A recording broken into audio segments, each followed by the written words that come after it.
आजकल YouTube पे चिक्कर छोले की रेसिपी बहुत ही ज़्यादा वायरल हो रही है, तो मैंने सोचा क्यों ना इसे ट्राई किया जाए और आपको इस रेसिपी को शेयर किया जाए। तो आज मैं लेकर के आई हूँ चिक्कर छोले की रेसिपी। इसे बनाना बहुत ही ज़्यादा आसान है और बहुत ही जल्दी ये रेसिपी बन जाती है। तो hello everyone, welcome to Chandra's foodies destination. मैं हूँ चंद्रप्रभा और आज मैं बहुत ही टेस्टी और डिलीशियस रेसिपी लेकर के आई हूँ। तो आज मैं लेकर के आई हूँ चिक्कर छोले की रेसिपी। इस रेसिपी की खास बात क्या है वीडियो में मैं आगे बताऊंगी, तो वीडियो को स्किप बिल्कुल भी मत कीजिएगा, एंड तक ज़रूर देखिएगा। तो यहाँ पर मैंने ले लिया है छोले। मैंने 1 कप छोले को रात भर यानी कि ओवरनाइट अच्छे से वॉश करके भिगा दिया था और ये बहुत ही अच्छे से फूल गए हैं। और इसके साथ हम लेंगे आलू। तो यहाँ पर मैंने 2 छोटे आलूओं को कट करके ले लिया है, छील करके। आप 1 आलू भी डाल सकते हैं, 1 आलू ही डालिए अगर आपको बहुत ज़्यादा ग्रेवी नहीं चाहिए तो मैं क्या करूँगी, अब लूँगी एक कुकर में मैं छोले को और इसके साथ आलूओं को डाल दूँगी इस तरीके से। और इसमें हम डालेंगे थोड़ा सा नमक और पानी और इसे प्रेशर कुक करेंगे जब तक ये अच्छे से गल नहीं जाता है। तो मैंने इसमें स्वादानुसार नमक डाल दिया है और पानी हम इतना डालेंगे कि छोला अच्छे से कुक हो जाए और थोड़ा पानी इसमें रह जाए। और ये लीजिए 6 सीटी मैंने इसमें लगाया था और यहाँ पर आप देख सकते हैं छोले और आलू बहुत ही अच्छे से कुक हो गए हैं। आलू भी एकदम अच्छे से हो गया है और छोला भी अच्छे से कुक हो गया है। तो अब हम इसमें से आलूओं को और थोड़ा सा इसमें से हम लगभग ½ कप छोले को भी एक मिक्सर ग्राइंडर के जार में डालेंगे। साथ में हम डालेंगे ½ कप दही और इसे हम एकदम स्मूथ ब्लेंड कर लेंगे। तो आप देख सकते हैं ये एकदम स्मूथ हो गया है, जैसे क्रीमी टेक्सचर आ जाए इस स्टेज तक हमें इसे ब्लेंड करना है। अब हम लेंगे एक कढ़ाई या पैन में हम डालेंगे तेल के गर्म होते ही हम इसमें डाल देंगे हरी मिर्च और थोड़ी सी अदरक। आप इसे कट करके डालें या घिस करके। तो इसे हम थोड़ी देर तक भूनेंगे और अब हम इसमें ऐड कर देंगे बारीक कटा हुआ प्याज। तो यहाँ पर मैंने ½ कप बारीक कटा हुआ प्याज लिया है।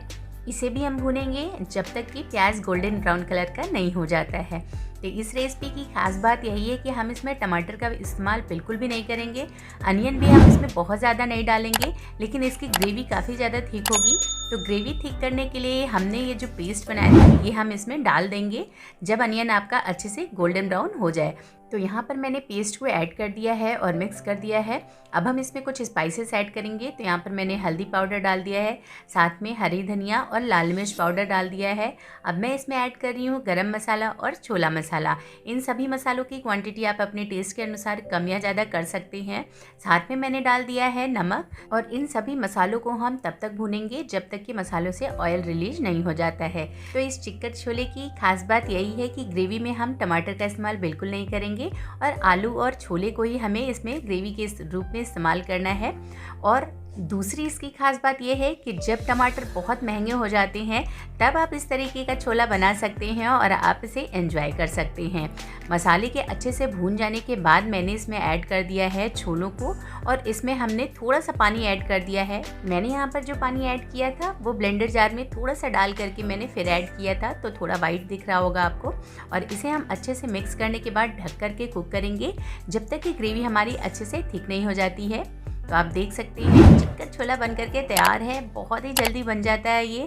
इसमें हमें बहुत ज़्यादा इंग्रेडिएंट्स की भी ज़रूरत नहीं पड़ती है और फटाफट से बनने वाले इस छोले को आप बनाएं और गार्निश करें थोड़े से हरे धनिए के साथ और थोड़े से अदरक और हरी मिर्च के तड़के के साथ, जिसे मैंने घी में तड़का दिया है। तो ये लीजिए चिक्कर छोला बन करके तैयार है। इसे आप नान, कुलचा या फिर राइस के साथ एंजॉय कर सकते हैं।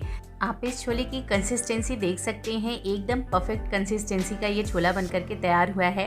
एक्चुअली में हम जब छोटे थे तो यही छोला बनाया करते थे जिसमें हम आलू का इस्तेमाल करते थे, लेकिन हमने इसका पेस्ट पहले नहीं बनाया था, हम उसी में मैश कर देते थे।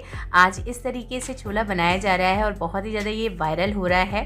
तो इस रेसिपी को आप भी एक बार ज़रूर से ट्राई करिए और अगर रेसिपी पसंद आई हो तो हमेशा की तरह इसे लाइक करें, ज़्यादा से ज़्यादा शेयर करें और मेरे चैनल को सब्सक्राइब ज़रूर से करें और बेल आइकन को प्रेस करना बिल्कुल मत भूलिएगा, जिससे मेरी आने वाली नई वीडियोस की नोटिफिकेशन आपके पास सबसे पहले पहुंचे।